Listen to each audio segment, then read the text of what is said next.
Բարի օր, Հանրային ռադիոյի եթերում առանց տողատակի հաղորդաշարի հերթական թողարկումն է, ես Լևոն Սարդարյանն եմ, խոսել եւ խոսելու ենք խնդիրների մասին, որոնք հուզում են կամ պետք է հուզեն։ Հասարակությանն այսօր իմ զրուցակիցն է Երևանի Պետական համալսարանի ռեկտոր Հովհաննես Հովհաննիսյանը, բարև ձեզ։ Բարև ձեզ։ Պարոն Հովհաննիսյան, եթե անկեղծ ասեմ, ուզում եմ մի քիչ բարի սկսեինք այս զրույցը, ուսամ հետո գանք էլի այդ գծին, այն որ ինչ լավ է Երևանի Պետական համալսարանի շենքը հյուրանոցի չի վերածվել, նման խոսակցություններ չկան, ընդհանրապես սկանդալներից դուրս է հայտնվել ԵՊՀ-ն, բայց հետո հիշեցի, որ վերջերս աշխատանքից ազատվել էր իրավաբանական գիտությունների թեկնածու փաստաբան Սահակ Մանուկյանը, ընդ որում լրատվամիջոցների կամ միգուցե նաև պարոն Մանուկյանի թեթև ձեռքով այդ միջադեպը, այսպես ասեմ, կապվել էր ազգային ժողովի պատգամավորներից մեկի հետ, Արուսյակ Մանավազյանի, ընդ որում պնդում կար, որ Արուսյակ Մանավազյանը ուղիղ ազդեցություն է ունեցել ձեր վրա, որ այս մարդուն աշխատանքից դուք հեռացրել եք, ինչ է եղել իրականում։ Շնորհակալություն հարցի համար, իրականում այդքան էլ չար տոնով չեք սկսում եւ հանգիստ կարող ենք այդ հարցերի քննարկել եւ պատասխանել։ Երբևէ այդ խոսակցությունը, թե Երևանի Պետական համալսարանը պետք է վերածվի հյուրանոցի, իրականությանը չեն համապատասխանել, դա էլ հենց սկզբից ասեմ։ Եվ Երևանի Պետական համալսարանը շարունակում է իր գործունեությունը եւ շարունակելու է մշտապես որպես գլխավոր կրթական կենտրոն երկրի։ Ինչ վերաբերում է կոնկրետ այդ դեպքին, կոնկրետ դեպքը կապված է եղել իհարկե հանրային տիրույթում բավականին քննարկվեց հարցը եւ ես մշտապես պնդել եմ, որ մենք պետք է բավականին էթիկապես բավականին կուռ կառույց լինենք։ Եվ վերջի շրջանում ունեցել ենք բազմաթիվ հեռացումներ ուսանողների, պարզապես փոքր էթիկական խնդիրների խախտման համար, նաև մեծ էթիկական խնդիրների խախտման համար։ Վերջերս գիտխորհրդում իմ կողմից հնչեցվեց, որ 1-2 ֆակուլտետա, որ հետևում է այդ հարցին եւ պետք է այդ էթիկական հարցերը լինեն ուշադրության կենտրոնում, որովհետեւ համալսարանը զուտ կրթական կառույց չէ, համալսարանը նաև էթիկական հատելու համար ժուրնալիստիկայի ֆակուլտետը մտնում է, կամ ժուրնալիստիկայի ֆակուլտետը մեր համալսարանի կառույցներից մեկն է, այո։ Եվ այսպես պետք է այդ կուռ համակարգը պահել, անկախ նրանից թե ինչ է տեղի ունենում քաղաքական իրավիճակում, քաղաքական դաշտում, քաղաքական մարմիններում, մենք պետք է պահենք մեր բարձր մակարդակը։ Եվ դեպքը կոնկրետ կապված է եղել ոչ այսպես նորմալ լեքսիկոնի, ես իմ այդ բառերը բնականաբար եթերում չեմ ասի, օգտագործման հետ, Արուսյակ Մանավազյանի հետ որևէ կապ չեմ ունեցել, որևէ հեռախոսազրույց չեմ ունեցել, դժվար է պատկերացնել, որ պատգամավորները կարող են ազդել ռեկտորի որոշման վրա, եւ դա եղել է իմ որոշումը, եւ դրանից հետո եւ դրանից առաջ եղել են եւս նմանատիպ որոշումներ։ Ես որքանը որ ճիշտ եմ հասկացել, վերջերս նմանատիպ մի որոշում էլ եղել, որի մասին չէի ցանկանա հանրայնացնել եւ անուններ տալ եւ չեմ տալու, բայց նորից էթիկական նորմերի խախտման հետ կապված մեր վերաբերմունքը եղել է բավականին խիստ եւ մենք այդ խստությունը պահելու ենք բոլորի նկատմամբ, նաեւ առաջին հերթին իմ նկատմամբ։ Սահակ Մանուկյանի թեման ուղղակի որ վերջնականապես հասկանալի դառնա, որքանով որ ես եմ հասկացել, միջադեպը եղել է հետեւյալը. պարոն Մանուկյանը դասախոսության ժամանակ օրինակներ է բերել, գրատախտակի վրա գրել է, այսպես ասեմ, խնդրահարույց բառ, որը սկզբունքորեն ցանկացած մեկը, որ քիչ թե շատ ժամանակ է անցկացրել փողոցում, գիտի, որ ինքը իրավունք է, ընդ որում հայհոյախոսություն է։ Եվ ուսանողները, այսպես ասեմ, ուսանողներին այնքան էլ դուր չի եկել այդ օրինակը, ինչի արդյունքում բողոքել է։ Ուսանողներին դուր չի եկել, ուսանողներից եկել է բողոք, գրավոր բողոք է եկել, եւ դա միակ դեպքը չի եղել, դա էլ ասեմ։ Հիմա չեմ ուզում փակագծեր բացել այստեղ, եղել են այլ դեպքեր այլ բաների հետ կապված, ուրեմն եղել է նաև քրեական գործի հարուցում, բայց անմեղության կանխավարկածը եկեք չխախտենք այստեղ, եւ եղել է նաև հակառակ թեւ ասեմ, եղել են ուսանողներ, որոնք ի պաշտպանություն հավաքել են ստորագրություններ, բայց այս ուսանողներին երբ որ հարցրել ենք, իսկ ինչ է ասել Սահակ Մանուկյանը, կարող եք ասել այդ բառը, նրանցից որևէ մեկը չի հանդգնել այդ բառը արտաբերի, այսինքն եւ հակառակ պնդումը, որ տեսնում եք, որ դա վիրավորանք է, նրանք եւս ընդունել են, որ դա վիրավորական արտահայտություն է եւ իրենց ընկերներին, իրենց կամ մեկը մյուսի նկատմամբ այդ բառը չեն կարող օգտագործել, որովհետեւ օգտագործելու պարագայում առնվազն կռիվ կլինի եւ ուղղակի էթիկապես մարդ իրեն թույլ չի տա այլ մարդուն նման ձևով դիմել, այն էլ համասանի տարածքում եւ իրենք ընդունելով ուղղակի իրենք մտածել են, որ պատիժը շատ խիստ է եղել։ Իրենց խնդիրը պատժի խստության հետ կապված է եղել, դե Սահակ Մանուկյանը դիմել է դատարան, կսպասենք դատարանի վճռին, ըստ այդմ հարցը սրանով համարենք փակված, որովհետև դատարանը առանց այդ բառը ասելու, ես ճիշտ եմ հասկացել նաև, որ պարոն Մանուկյանը այդ օրինակը բերել է ոչ թե որպես չի կարելի, այլ որպես կարելի, այսինքն հանրային խոսքում կարելի է օգտագործել այս բառը եւս։ Դե բացատրակում նշվել էր, որ Scotch and Whisky ֆիլմից օրինակ է եղել, որտեղ դա օգտագործվել է, ինքը բերել է այդ ֆիլմից օրինակ եւ այլն,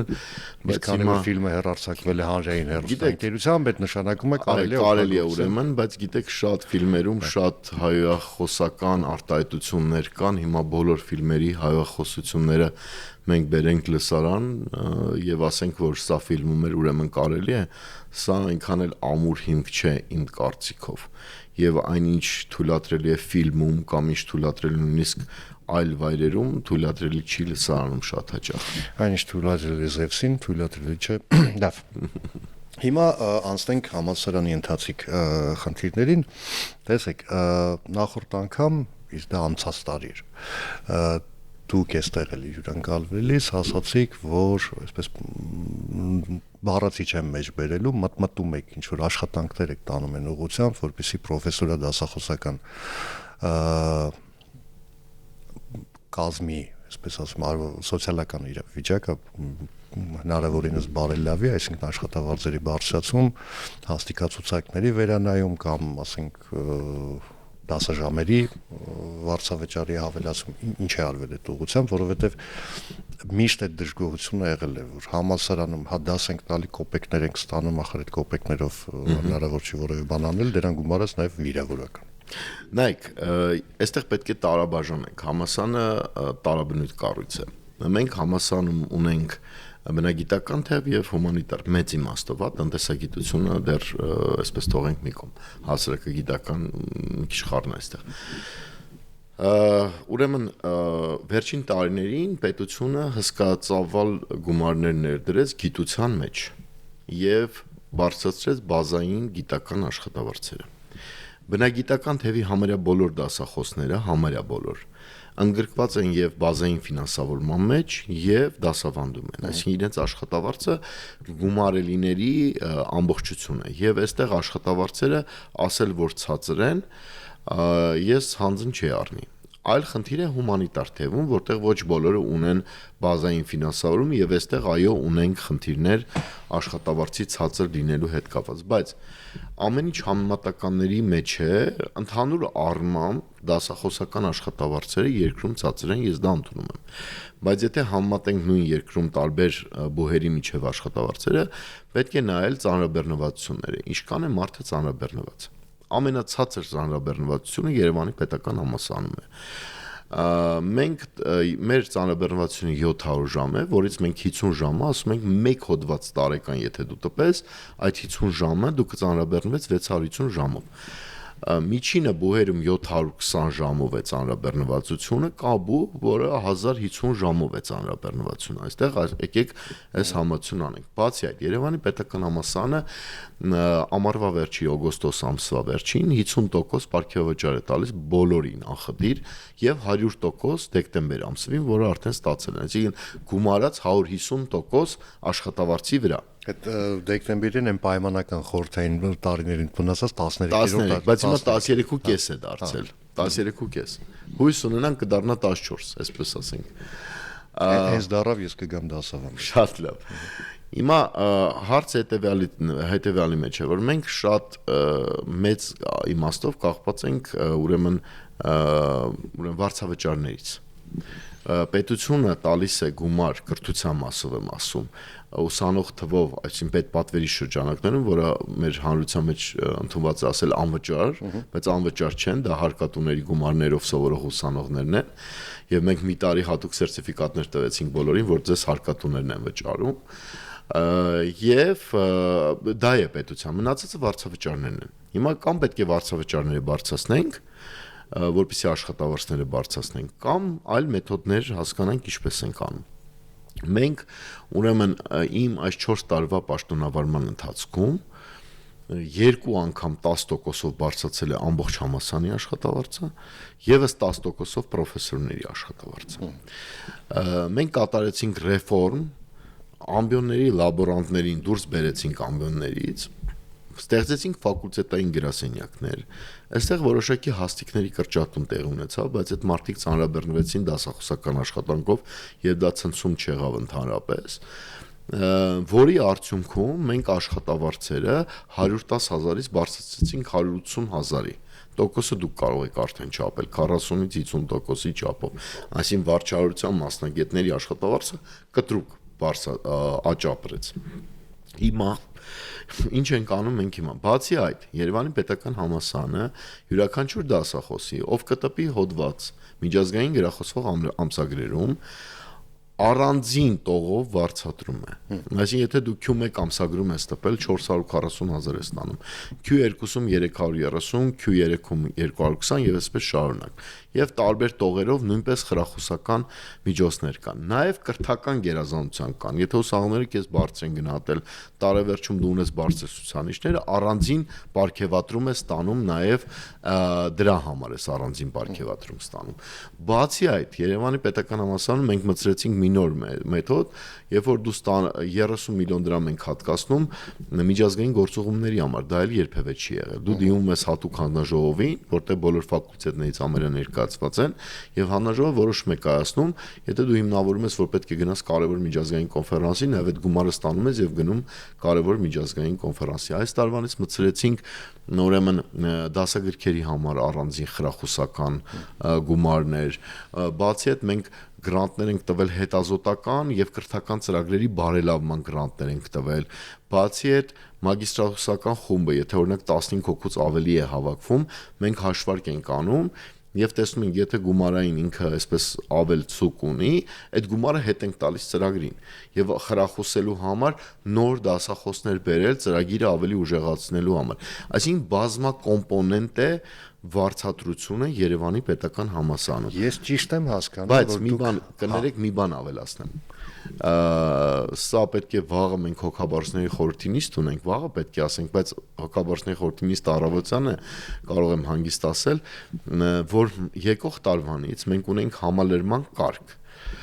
Համալրման կարգով դասախոսը պետք է համապատասխանի որոշակի պայմանների, հետո անցնի ընտրություն ֆակուլտետում կամ ինստիտուտում։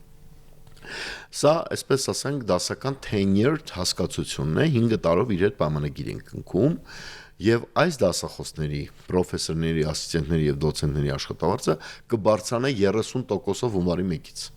Մենք արդեն 17 հոգի ունենք արդեն այս մրցույթով անցած մարդիկ, իրանց արդեն 30%-ով կբարձրանա հունվարի 1-ից, ընթացքում ովքեր կանցնեն մրցույթով, նրանց աշխատավարձը եւս կբարձրանա 30%-ով։ Սա ինչ է տալու մեզ։ Սա տալու է, որ բոլորը բացի դասախոսականից լծվեն նաեւ գիտական աշխատանքի, սկսեն հոդվածներ տպել։ Եվ անցյալ տարվա մեր ցուցանիշները ուղղակի այսպես ասենք շատ լավն էին, այն իմաստով, որ նախորդ տարվա 450-ի փոխարեն միջազգային գրախոսվող ամսագրերում մենք ունեցանք 711 հոդված։ Թռիչքը ուղղակի հսկայական էր։ Ես հենց այդ էի ուզում հարցնել, տեսեք, միջազգային ամենահեղինակավոր բուհերում պրոֆեսորա դասախոսական կազմը, այսպես ասեմ, պարտավոր է զբաղվել գիտական գործունեությամբ։ Մեր մոտ այդ պարտավորությունը չկա, բայց ես ճիշտ եմ հասկանում, որ դուք փորձում եք ստեղծել միջավայր, որ իրենց ձեռնտու լինի գիտահետազոտական գործունեությամբ։ Այո, մենք խրախուսում ենք դա։ Մենք խրախուսում ենք, որովհետև մենք մեզ դիրքավորել ենք որպես հետազոտական բու, եւ մենք տարբեր մեթոդներով, այսինքն հոդվածի համար գումար վճարելով, ուրեմն իր առաջընթացը ապահովելով, որ իր աշխատավարձի վրա է ազդում, իր ժամանականակը իջեցնելով եւ այլն, այսինքն մի շարք գործիքներով մենք բերում ենք նրան, որ մարդը ուզենա եւ հասկանա, որ սա նաեւ օգտակար է եւ պետքական, որովհետեւ մարդը, ով չի զբաղվում գիտության, նա մնում է զույգ դասավանդող դասախոսի դիրքում, իսկ արտասահմանյան բուհերում դու քո գիտական արդյունքը նաև պետք է բերես լսարան։ Եվ մենք ուզում ենք, որ դասախոսը իր գիտական արդյունքը բերի լսարան եւ այդ լսանում քննարկվի այդ արդյունքները։ Տարիներ շարունակ, ես ամենայն դեպս մի քանի տասնամյակի կտրվածքով եմ ասում, խնդիր կար Երևանի պետական համալսարանի որոշ ֆակուլտետների լրացման հետ, որտեղ դիմորդների քանակը քիչ էր, խոսք մասնավորապես չթվարկեմ, բայց ասենք քիմիայի ֆակուլտետ, երկրաբանության ֆակուլտետ, հա,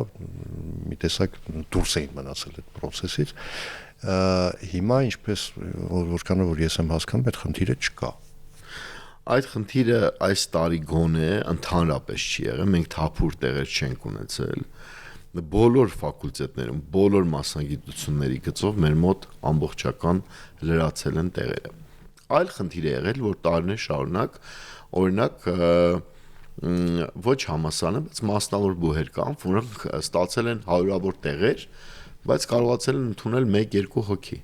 Եվ բնականաբար նախարարությունը եւ նախարարը հարց բարձրացրեցին, ինչ ենք տալիս հարյուրավոր տեղեր, եթե իրենց մոտ տարիներ շարունակ 1-2 հոգի են թվում։ Եվ հետո աղմուկը դուրս է գալիս, որ 10,000 տեղ թափուր է մնացել եւ դա գնում է պետական բույրի վրա։ Եվ մի բան էլ ասեմ ձեզ, որ շատ մենք բավական ծանր ենք սա տանում, ընդհանրապես մեր լրագրողները, երբ որ բույերի մասին որևէ ռեպորտաժ են անում կամ խոսում են, ցույց են տալիս Երևանի պետական համալսարանի նկարը։ Բայց 99%-ով այդ նյութը չի վերաբերում Երևանի պետական համալսարանին եւ շատ հաճախ մարդկանց մոտ ենթագիտակցորեն տպավորություն է ստեղծվում, որ դա Երևանի պետական համալսարանի մասին է խոսքը։ Մայր բուղ լինելը ծանր բեռ է։ Բայց ուղղակի կարելի է մեկ-մեկ այլ բույերի նկարներ եւս ցույց տալ այստեղ էլի։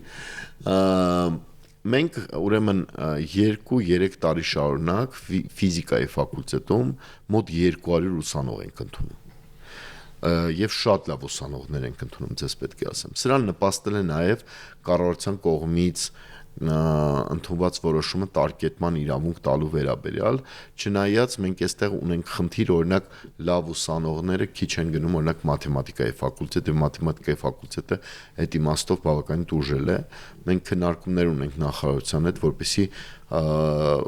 համաչափ տեղաբաշխում անենք այդ տարկետման տեղերի եւ օրինակ մաթեմատիկները եւ այն ուրեմն մասնագիտությունները, որոնք որոշակի պայմանների կհամաձայնեն, իրենք եւս օգտվեն տարկետման իրավունքից եւ դա բաշխվի։ Քիմիայի ֆակուլտետում մենք վերջի տարիներին ամենամեծ ներդրումներն ենք արել համալսարանը իր ուժերով։ Մենք այստեղ բազմաթիվ լաբորատորիաներ ենք վերակառուցել, ուսումնական լաբորատորիաներ,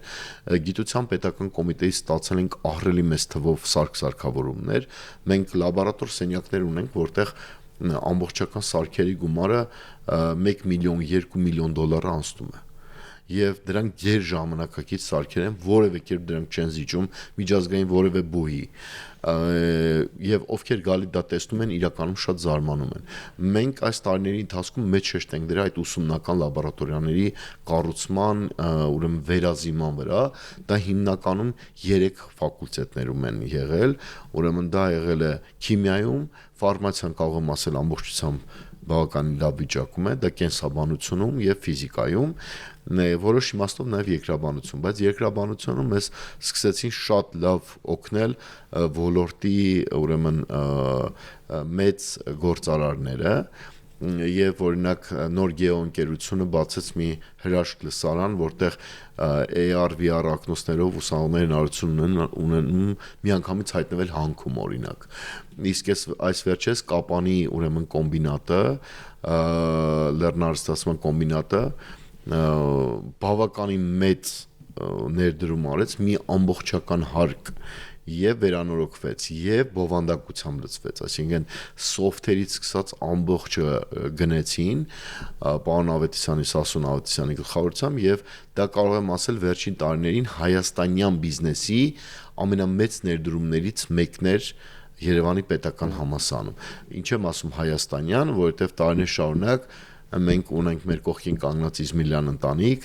որը այս տարի միայն $500,000 գումար են ներդրել գրադարանում մի ամբողջ հարկ ուսանողակենտրոն միջավայր ստեղծել ուղղությամբ, որը լինելու է լավագույն գրադարանային միջավայրերից մեկը Հայաստանում։ Լոֆթային տրամաբանությամբ չի զիջելու որևէ միջազգային բուհի գրադարանին, եւ ես ուսանողներին ասում, դուք այստեղից պարզապես տուն չեք գնալու, եւ մեր նպատակն է, որ տուն չգնան իրանք այդտեղից։ Եվս մի խոշոր ծրագիր իրականացվեց, դա գերհամակարգչի տեղադրում էր, եթե չեմ սխալվում, կառավարության ֆինանսավորմամբ ձեռբերվեց, հիմա այդ գերհամակարգիչը, որը լինելու Երևանում պետական համալսարանում աշխատելու է այնտեղ, ինչ է տալու։ Նայեք, վերջին տարիներին շատ է խոսվում արհեստական բանականության աճող դերի մասին։ Շատերը ուղղակի չեն պատկերացնում, թե դա ոնց է իրագործվելու, ինչպես է դա ազդելու կրթության վրա, կրթության որակի վրա, բայց այսօր շատ համալսարաններ արդեն իսկ բողոքում են, որ ուսանողները ամբողջական, օրինակ իրենց թեզերը եւ այլն այդ արհեստական բանականության միջոցով են գեներացնում։ Մենք հատուկ կարգեր ընդունեցինք, որտեղ ասացինք, որ դուք կարող եք օգտագործել, բայց դա օգտագործեք որպես օգնող գործիք։ Դա մի օգտագործեք, որ ամբողջական, ուրեմն եւ օգտագործելուց հղումներ դրեք, որովհետեւ մենք չենք կարող գնալ գետին հունին ընդառաջ, մենք պետք է որոշակի կարգավորենք դա եւ բացի այդ նաեւ որոշակի այլ գործիքներ կիրառեցինք, մենք գնացինք Turnitin համակարգը, անտիպլագիատ համակարգը, որը շատ հաճախ այդ երբ որ ամբողջական արտադրություն է ինքը գտնում է եւ ասում է որ ամբողջական արտադրություն է։ Ինչ է տալու գերհամակարգիչը։ Դուք ճիշտ եք, կառավարությունը մոտ $8 միլիոն գումար ներդրեց այս գործի համար, որի համար շատ շնորհակալ ենք։ Սա իրականում մեծ քայլ էր առաջ եւ տարածաշրջանում միակ բուհն ենք մենք դառնում, որը ունենում է նման ռեսուրս կենտրոն է ունենում եւ պետք է ասել գիտական իմաստով այդ համակարգիչը օգտագործելու հետ կապված ամենաուժեղ թիմը հենց Երևանի պետական համալսարանում է գտնվում։ Արդեն համակարգչի աշխատանքները արդեն ամբողջացել են, արդեն այդ դատա կենտրոնը կառուցվել է։ Մենք հուսանք հունվար ամսին դրա բացումը պաշտոնապես կիրականացնենք եւ դա օգտագործվել է մեծ խնդիրների big data-ի ուրեմն լուծման համար 64 հատ H100 համակարգիչներ են եւ դատա կենտրոնը հնարավորություն ունի նաեւ տեղ ունի, որպեսզի նոր համակարգիչներ բերեն եւ հզորացումը մեծացվի։ Այսօր բավականին շատ գիտնականներ կան, որոնք իրենց խնդիրները, մեծ խնդիրները լուծում են հենց այդ համակարգիչների միջոցով։ Եվ այսօր ռեսուրսների իրականում խնդիր կա, շատ գիտնականներ ման են գալիս ազատ տարածք այդ համակարգիչների, որպեսզի իրենց խնդիրները դնեն եւ այդտեղից իրենք գումար են աշխատում եւ խնդիր են լուծում եւ սա բերելու է եւ ոչ միայն սա այն $500 միլիոն ապագա ներդրումը, որ պետք է լինի Firebird-ի եւ Nvidia-ի հետ համատեղ, որի մասին հայտարարվեց, դա բերելու է նրան, որ մենք ունենալու ենք մեծ ռեսուրս եւ բավական հետաքրքիր թիվ ասեմ, այդ ներդրումից հետո Հայաստանը դառնալու է մեկ շնչին բաժին ընկնող սուպեր այդ համակարգչի GPU-ների քանակով առաջի երկիրը աշխարհում։ Սա դնելու է մեզ քարտեզի վրա։ Իհարկե քանակով մենք չենք հասնի Միացյալ Նահանգներին կամ Չինաստանին, բայց մեկ շնչին հաշվի ընկնող քանակով։ Ես սա բերելու է նրան, որ շատ գիտնականներ փնտրելու են այդտեղ իրենց խնդիրների լուծման տեղը կամ ազատ ռեսուրս, բայց պայմանը լինելու, որ իրենք գան Հայաստան։ Երբ որ իրենք գան Հայաստան, իրենց պետք է պայման դրվի, որպեսզի իրենք դասավանդեն։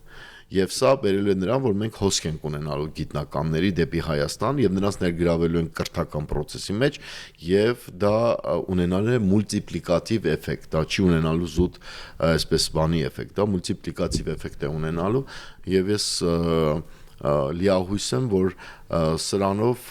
ելի եմ ասում, սա միակն է տարածաշրջանում ամենահզորը, որտեղ տեղակայված է Երևանի պետական համալսարան, բայց նաև այն բաց է լինելու այլ բուհերի համար օգտագործելության համար։ Սա մեր մոտ է տեղակայված, բայց մեր սեփականությունը չէ մեծ իմաստով եւ դա Հայաստանի սեփականությունն է, հա։ Ես կարծում եմ, որ սա թրիչկաձև զարգացումն է ապրելու այդ նպաստելու է արհեստական բանականության ոլորտի թռիչքաձև զարգացմանը։ Ես նաև ճիշտ եմ հասկանում, որ բացի նրանից, որ գիտական գործունեությանն այն նպաստելու է ամեն ինչ, այսինքն գիտնականները գալու են, աշխատելու են, իրենց փորձն են փոխանցելու արդեն ուսանողներին, ուսանողները իրենք հնարավորություն են ստանալու ըստ էության 0-ից ներգրավել այդ ամբողջ գործընթացի մեջ, այսինքն համալսարան, հետո միանգամից աշխատանքի։ Այո, գիտեք ինչն է հետաքրքիր, որ վերջին տարիներին գիտության, Բարձրագույն կրթության և գիտության կոմիտեի կողմից հայտարարված բոլոր դրամաշնորհները եւ նաեւ Երևանի պետական համալսարանի կողմից հայտարարված դրամաշնորհներում պարտադիր պայման է ուսանողների ներգրավվածությունը։ Սկզբից մագիստրատուրա, հետո իջանք բակալավրի վերջին տարիներ նաև, հա, որպեսզի հնարավորինս ներգրավենք ուսանողներին այդ գիտական process-ների մեջ եւ սա ուղղակի ֆանտաստիկ էֆեկտ տվեց, որ ուսանողը արդեն իր տարիներից ներգրավելով գիտական process-ի մեջ ինքը սիրում է գիտությունը, հետագայում մնում է գիտության մեջ, գնում է շարունակականությունը ապավում է։ Այստեղ իհարկե խնդիրը լինում այլի աշխատավարձին ենք հետ վերադառնում, օրինակ բնական գիտություններում գտնվող մեր շատ ուսանողներ երկրորդ, երրորդ կուրսից շատ բարձր աշխատավարձով աշխատանք են գտնում եւ շատ դժվար է լինում իրենց պահել, ասել գիտությամբ զբաղվի եւ այլն, բայց մենք հիմա տարբեր գործիքակազմեր ենք մտածում, որպեսզի այդ հարցը լուծենք, բացի այդ ասեմ ձեզ, որ մի շատ լավ ուրեմն դրույթ կա նոր ընդունված Բարձրագույն կրթության գիտության մասին օրենքում, որը հոկտեմբերի 20-ին նախագահը ստորագրեց, այստեղ գրված է, որ առաջին անգամ Հայաստանի պատմության մեջ պետությունը բազային ֆինանսավորում է հատկացնելու կրթությանը, բարձրագույն կրթությանը։ Եվ սա մեզ շատ է ոգևորում, որովհետև այդ բազային ֆինանսավորումը մեզ հնարավորություն է տալու այդ գումարները ուղղել աշխատավարձերի բարձրացմանը, տարբեր ենթակառուցվածքների բարելավմանը եւ այլն, այսինքն իրականում պետությունը արդեն մեծ քայլերով միայն ուսանող թվով ֆինանսավորում չի անում, այլ ձևի ֆինանսավորում է անում, որը մենք կօգտագործենք եւ կարողանանք աշխատավարձերի մեջ էական փոփոխություն անել։ Հիմա զրույցը ավարտենք մի քիչ փիլիսոփայական կարող է հարցադրումս ընչի, տեսեք, վերջին շրջանում ամենատարբեր ոլորտներում, սկսած իմ մասնագիտական ոլորտից, լրագրություն, մի բան են չեն անում լրագրողները, ասում են կրթության ոլորտ։ Լավ չեք կրթել, լավ չեք դասիրակել, այս չեք արել, այն չեք արել։ Չգիտեմ, միջազգային հարաբերությունների ոլորտում մի բան, էլի այդ ամբողջի պատասխանատուն եւ մեղավորը նշանակվում է կրթությունը, միգուցե եւ արդարացիորեն։ Բայց որ մենք կրթության հետ կապված խնդիրներ ունենք, դա միանշանակ է։ Հիմա այդ օրինակ դուք արդեն որպես մայրբուհի ռեկտոր, այդ խնդիրների լուծումը ինչպես եք պատկերացնում։ Նայեք, ես կառանձնացնեի երկու հարց։ Մենք հաճախ շփոթում ենք էլի փիլիսոփայորեն պատասխանում։ Կրթությունը եւ կրթվածությունը։ Էթիկան, որի մասին հենց սկզբից խոսեցինք։ Մեր մոտ շատ հարցեր հենց էթիկական են, մշակութային են։ Եվ դրանք լուծելու բանալիները շատ տարբեր են։ Դրանք միայն կրթության ոլորտում չեն թաքնված։ Դրանք թաքնված են արվեստում, դրանք թաքնված են մշակույթում, դրանք թաքնված են սպորտում, դրանք թաքնված են հեռուստաընկերության մեջ, այն կոնտենտը, որը հեռուստաընկերությունից գալիս է եւ տրվում է ինտերնետում, ինտերնետային կոնտենտը եւ այլն։ Ես ողջունում եմ Երևանի քաղաքապետարանի այն որոշումը, որ հեռախոսները արգել են դպրոցներ տանել։ Մեր մեծ հայրենակից Իզմիրյանը, որին հիշատակեցի, ինքը մեծ այսպես ջատագովն է նրան, որպեսզի պահպանվեն ընտանեկան արժեքները եւ բացի այդ ուրեմն արգելվեն դպրոցներում սոցիալական ցանցերի մինչև 16 տարեկանը սոցիալական ցանցերից օգտվելը եւ առաջինը Ավստրալիան եղավ, որ ընդունեց այդ օրենքը։ Ես կողջունեմ այդ օրենքի ընդունումը Հայաստանի Հանրապետությունում եւ այդ բոլոր հարցերը պետք է լուծվեն երեխայի ծնվելուց հենց ծնվելու պահից սկսած, մանկապարտեզից սկսած, որովհետեւ մանկապարտեզը պետք է կրթի ոչ միայն երեխային, այլ նաեւ ծնողին։ Ես նաեւ տեսնում եմ այդ միտումը, որ այսքան մանկապարտեզներ են կառուցվում, վերակառուցվում, դպրոցներ են վերակառուցվում, սա ես տեսնում եմ հեռանկարում, որ սա կարող է փոխել այդ կրթվածության վիճակը կրթության հետ կապված իհարկե շատ եւ շատ անելիքներ կան, նոր չափորոշիչները, որոնք ներմուծվել են, նորից դրական են անդրադառնում սրան։ Մենք որպես բու ստանում ենք արդեն իսկ որոշակիորեն կայացած անհատների, որոնք գալիս են 18 տարեկանում բու, փոխել նրանց մտածողությունը։ Շատերին հաջողվում է փոխել, շատերի հաջողվում է բավականին գործ անել եւ փոխել իրենց, բայց կրթվածությունը փոխել շատ բարդ է ստեղ։ Ստեղ մշակութային է, իսկ մշակույթը մեր ամբողջ հասարակությունն է։ Սկսած մեր քաղաքական գործիչների լեքսիկոնից, վերջացած մինչև հանրային գործիչներ, մենք պետք է ազգովի, իսկապես սա այն գործն է, որ պետք է ազգովի լծվենք այս գործին եւ փորձենք սկսած մեր բառապաշարի այսպես մանուկներից մինչև վերջին այսպես կետը նպաստենք, որպեսզի այդ մշակութային հեղափոխությունը Հայաստանում ի կատարածվի։ Շնորհակալություն զրույցի համար, հուսամ կհասնենք մենք այդ օրին։ Հիշեցեմ այսօր իմ զրուցակիցներ Երևանի Պետական Համալսարանի ռեկտոր Հովհաննես Հովհաննիսյանը, ես Լևոն Սարդարյանն եմ, կհանդիպենք արդեն վաղը, նույն ժամին, նույն վայրում, հաջողություն եւ համբերություն բոլորիս։